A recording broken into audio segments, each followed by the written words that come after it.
So I decided to do case study 3, which was the exploration of the submarine vehicle and evaluating its steady state error.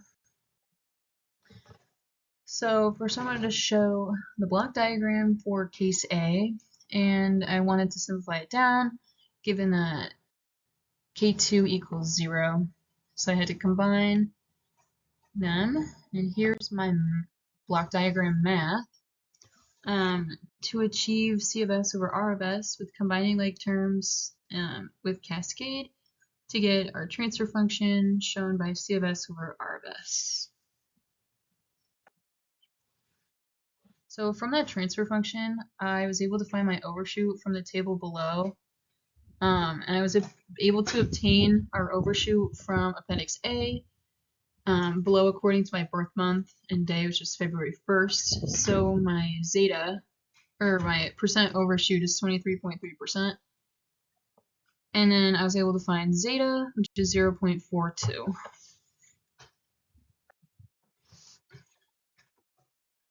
Knowing those values, I was able to plot that transfer function in MATLAB to get my root locus plot, which shows that the gain is k equals 3.12. And then from there, I'm able to find my performance characteristics.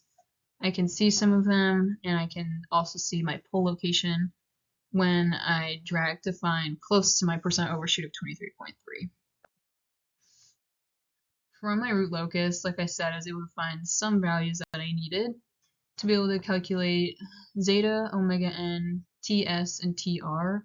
So I use the equations that I've known before to find those values.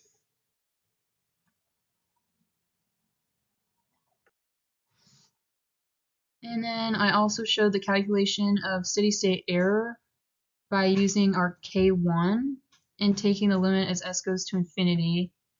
So when I did that and I plugged in my K1 value, I got that it was a type 0 system and that Kp equals 8.2. Then our ESS, our equation is 1 over 1 plus Kp, which equals 0.109. So that's our steady state error for case A. So then case B, our goal was to reduce our steady state error by a factor of 10 and to maintain the same overshoot. So in order to do that, I decided to add a passive lag compensator. That's because I wanted to maintain a similar overshoot, decrease steady state error by adding a pole and a 0, and then the pole is closer to the origin than 0. And so that means that our P is less than Z.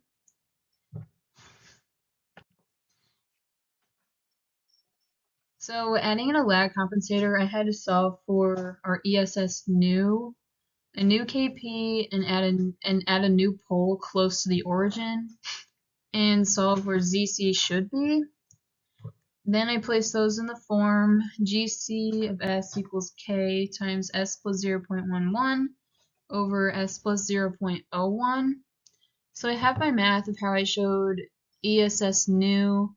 So I had to do my ESS from case A divided by 10 to get our factor. And then I did KP, so for KP new. And then I went ahead and showed that I picked a pole location of 0.01, did the math to find our K new.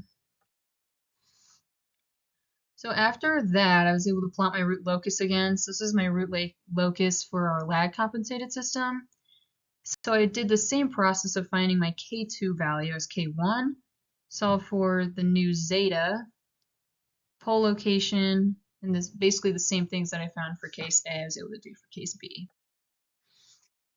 So as I'm showing again, these are my values for same process that I did for case A, but now for case B. So these are the same performance characteristics, and I can compare them to each other.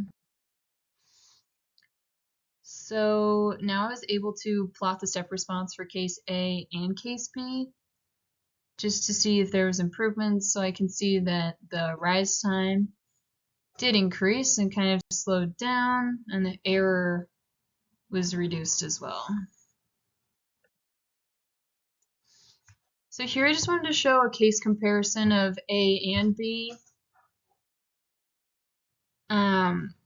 So when case A was uncompensated system, so that's like my base that I'm always comparing to. The table shows our overshoot stayed the same and decreased our error and our performance characteristics, except for our rise time increased, almost doubled, and our settling time also almost doubled.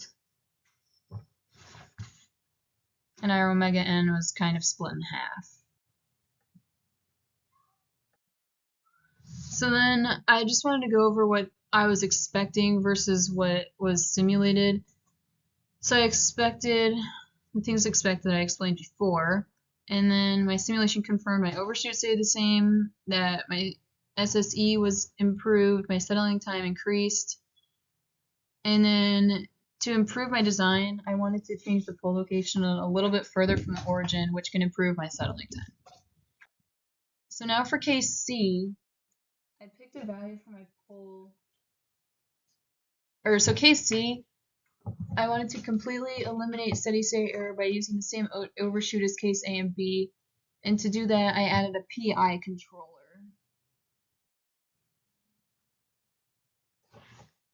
So I added a proportional integral controller because it makes the SSE go to 0 by adding a pole and a 0. The pole needs to be close to the origin.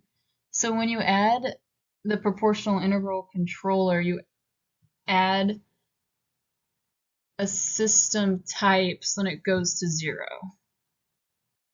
So for case C, I picked a value for my pole and placed it in MATLAB to find a new K value for my PI controller, which is found from the same overshoot. So I was able to find my damping ratio, my poles, my new gain of K3 equals 1.22, the same process as I did for case A and case B. After I obtained a gain from MATLAB for the PI controller, I therefore calculated the performance characteristics on the right and steady state error on the left, which is 0, which proves our work correct that we picked the right compensator.